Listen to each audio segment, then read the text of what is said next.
Vamos explicar para quem não sabe o que seria o arrebatamento. Arrebatamento é que quando tocar a última trombeta... A sétima? Não tem nada a ver com a trombeta do Ah, Apocalipse. não? Ah, tá. Não. Já tô confundindo. Não.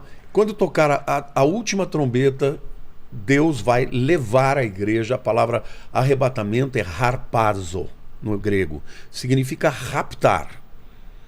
Raptar mesmo. Raptar, vai raptar. O cara tá andando e... Sumiu. E o encontro é com Jesus nos ares.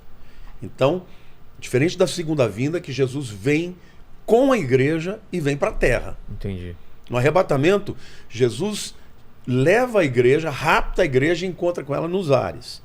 Isso acontece, na minha opinião, antes dos 7 anos. Tá. A segunda vinda é no final dos... Essa é qual linha? Essa é o pré-milenista. Pré-milenista.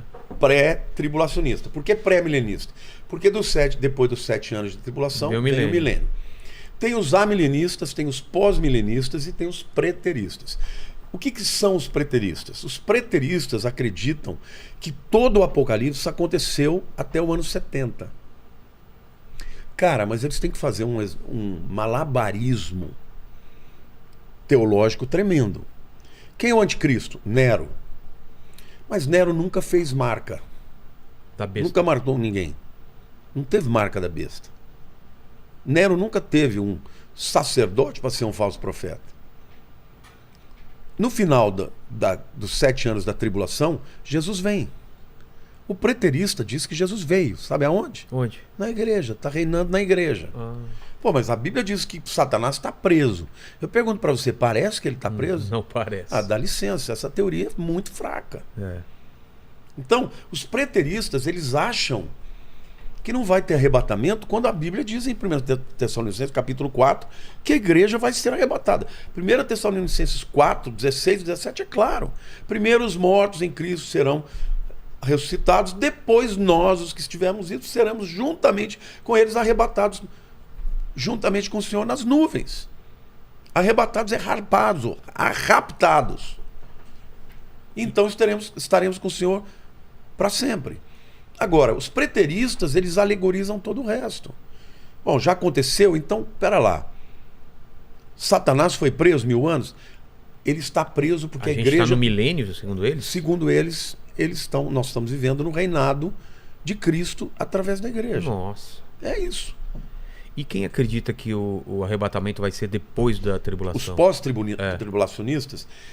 Baseado eles acreditam baseados no fato de que no livro de Apocalipse existem os santos que morrem na perseguição do anticristo. Que é na segunda metade da tribulação. É, exatamente na segunda metade da tribulação. Na primeira, existem muitas mortes, mas não por mão do anticristo. É por fome, por guerra, e por meteoros e pestes e tal. Mas na segunda metade é perseguição mesmo. Quem não aceitar a marca vai ser decapitado. Ou aceita ou morre. Ou foge, né? Porque vão ter os que vão fugir. Agora, por que eles creem nisso? Por causa dessa questão. Mas qual é o problema com isso? Quando você estuda a língua original, você percebe que os primeiros 3 capítulos de Apocalipse falam das 7 igrejas. Então a palavra igreja aparece toda hora lá. No capítulo 4, versículo 1, diz assim: então ouvi do céu uma grande voz como de trombeta, dizendo, sobe aqui.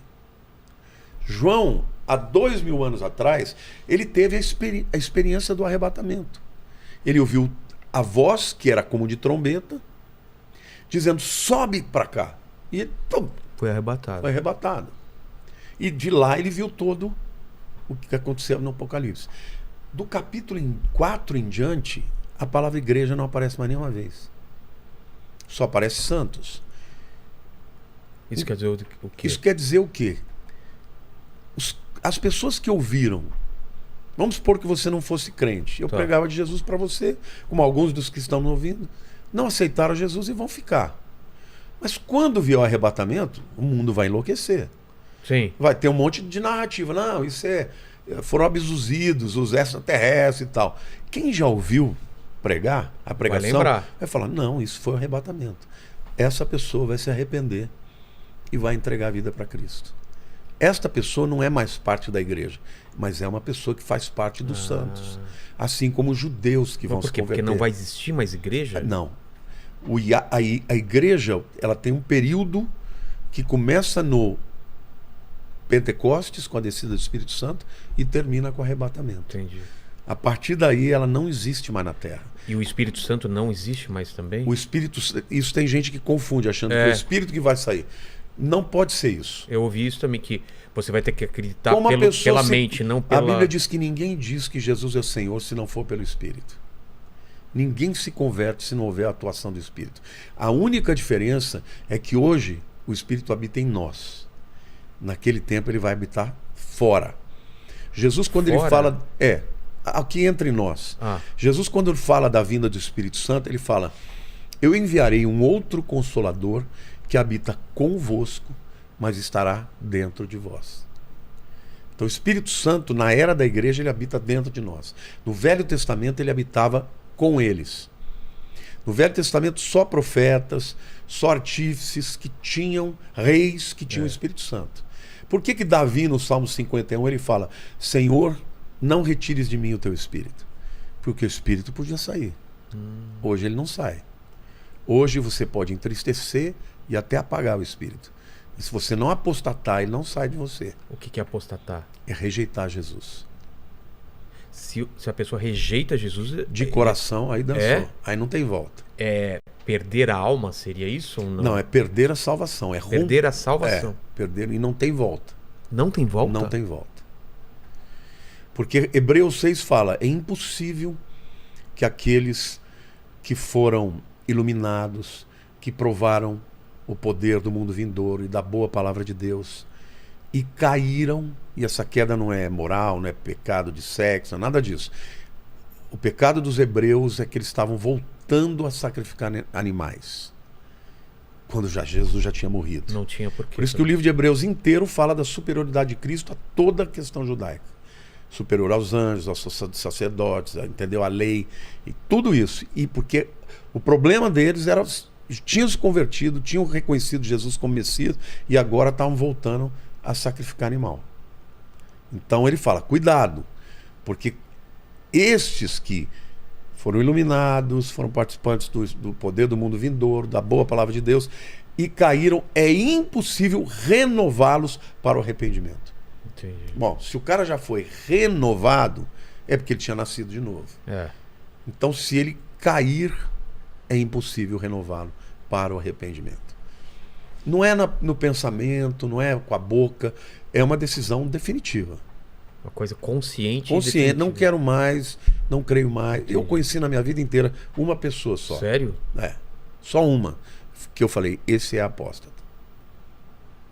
Eu estava recém-convertido na casa da minha irmã em Ribeirão, e eu, aquele primeiro amor, falando de Jesus de todo jeito, e o cara virou para mim e falou: cara, não tenta me converter.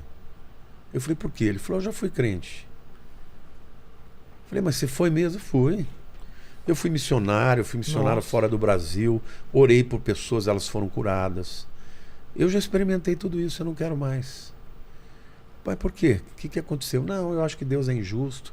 Eu resolvi que eu não quero mais nada com ele. Caramba. Eu saí de lá assim, não tinha nem muito argumento com ele na época. Muitos anos depois, me converti em 81, isso deve ter sido 83, 84. Eu encontrei uma pessoa, 84, aí no caso era 98, 14 anos depois. Eu estava até numa campanha, não foi 98, foi em 2002. Estava sendo candidato a governador no estado de São Paulo pelo PMDB.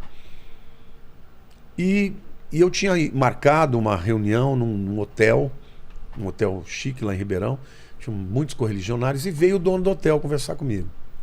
Eu comecei a bater um papo com ele, e eu falo de Jesus mesmo. Eu tenho uma brecha, eu entro. Aí eu peguei e falei: olha, eu creio que o Brasil precisa de Jesus e tal, não sei o que lá. E o cara veio com uma conversa: não fala disso pra mim e tal. Quando ele começou a falar, eu reconheci aquela conversa. Falei: eu já não te conheço? Ele falou: não. Ele falou: pera lá, Lamartine Pozzella, você é irmão da Silvana Pozzella? Sou. Falei, você é aquele cara que eu falei de Jesus há muitos anos atrás, na casa da minha irmã? É. E você continua sem querer Jesus? Ele, isso morreu para mim. Aquele cara era um apóstata. Caramba. Isso é o que é a blasfêmia contra o Espírito Santo. É uma rejeição definitiva. Tem gente que me liga e fala, pastor, eu acho que perdi a salvação, porque eu blasfemei contra o Espírito. Eu falei, meu irmão, fica tranquilo. Se você tivesse feito, você não estava nem esquentando a cabeça.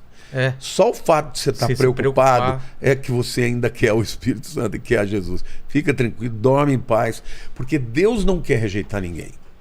Mas do mesmo jeito que Ele te deu o livre-arbítrio para você recebê-lo como Senhor e Salvador da tua vida, você tem para rejeitar.